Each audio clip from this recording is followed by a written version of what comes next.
Eu me chamo Francisco Victor e esse vídeo ele faz parte de um projeto de ensino, né, relacionado ali à matéria de invertebrados 1. E hoje a gente vai falar sobre um grupo de animais muito interessante e cheio de curiosidade, que são os anfíbios. Esses animais eles vão viver entre dois mundos totalmente distintos, que é o ambiente aquático e o ambiente terrestre. E vão possuir características únicas que ajudam na manutenção do equilíbrio ambiental. Ao longo do vídeo, a gente vai conhecer quem são esses anfíbios e descobrir algumas curiosidades muito interessantes sobre eles. Bom, aqui estão os tópicos, né, que vão ser apresentados e destacados ao decorrer da apresentação. Iniciaremos ali com o que são os anfíbios. Logo após vai ter alguns exemplos desses animais e algumas curiosidades impressionantes. Bom, o nome anfíbio ele vem do grego e significa vida dupla, o que descreve muito bem esse grupo de vertebrados. Eles vão passar grande parte da sua vida em ambientes aquáticos e parte em ambientes terrestres. Uma das principais características dos anfíbios é a pele fina, úmida e permeável, que vai permitir uma maior absorção, né, de água e oxigênio diretamente ali do ambiente em que esse animal está inserido. Uma coisa muito interessante é que além deles conseguirem absorverem água e oxigênio, esses animais eles conseguem também absorver qualquer poluente ou algo do tipo que está ali naquele ambiente. Ou seja, eles são animais muito importantes para o meio ambiente e e também para o equilíbrio ambiental, né? Esses animais, eles podem respirar de diferentes formas. Aqui a gente consegue observar, né, nessa imagem, que na fase larval, os girinos, eles vão respirar através de brânquias. A gente consegue observar que vai ter duas brânquias aqui presentes no corpo desse animal, não é mesmo? Que são brânquias externas, na verdade. E essas brânquias externas, elas têm o mesmo intuito, que no caso é ali para a respiração desses animais, né? Mas por que essas brânquias elas ficam externas, elas ficam visíveis? Porque o animal ele não está ainda tão desenvolvido, né? Por isso que existe duas fases, né, pertencente a essa fase larval. Já na segunda fase do girino, a brânquia ela vai ser substituída da brânquia externa para brânquias internas, né, desse animal. Ou seja, elas vão ser reabsorvidas e passar a ser protegida, né, dentro de uma cavidade chamada câmara branquial.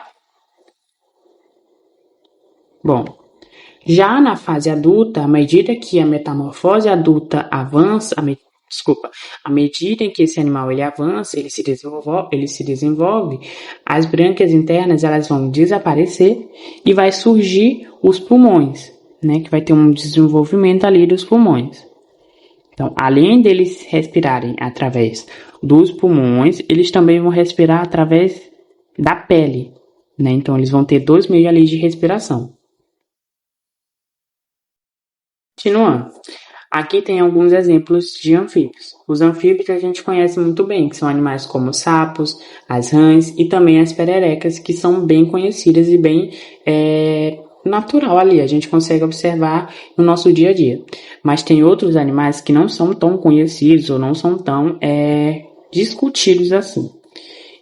Iniciaremos ali com as salamandras, né, que são animais que já têm um pouco mais de reconhecimento, como por exemplo o axolote, né, que é esse aqui. Esse animal a gente consegue observar ele mais nas redes sociais, ali onde pessoas da Ásia cuidam desses animais, eles têm esse costume. E tem também um animal que não é tão conhecido, que são as cecílias, né? As cecílias, elas são animais poucos conhecidos, no caso são anfíbios poucos conhecidos, né? Pois não possuem patas e se parecem com cobras. Realmente, eles não se assemelham, né, a um sapo, a uma rã, a uma salamandra. Eles se assemelham realmente a uma cobra, e eles vivem a maior parte do tempo enterrados no solo. Bem, continuando, agora a gente vai falar um pouco sobre as curiosidades desses animais. Uma das curiosidades mais interessantes está relacionada ali à sua pele, extremamente sensível. Por ser uma pele permeável, ela vai absorver não apenas água e oxigênio, mas também substâncias, né, presentes ali no ambiente, incluindo poluentes. Então, por esse motivo, os anfíbios eles são considerados importantes bioindicadores, pois o desaparecimento ou a diminuição dessas espécies pode indicar, né, problemas ambientais, como poluição da água e do solo. Outro aspecto muito curioso é o processo de metamorfose, né?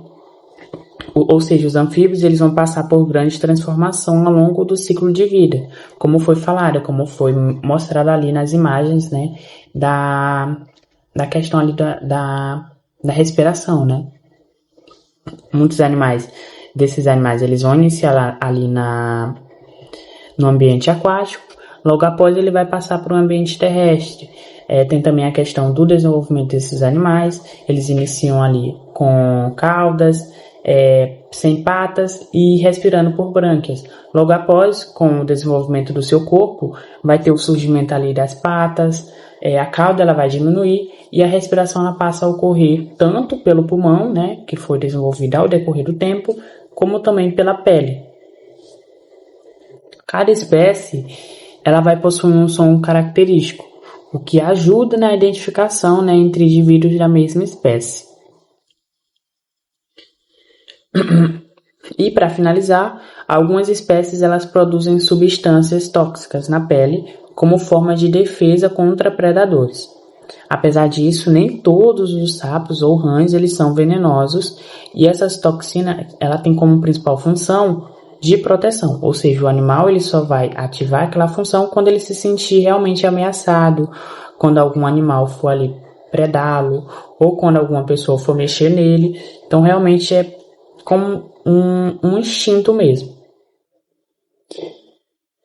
E foi isso, essa foi minha apresentação.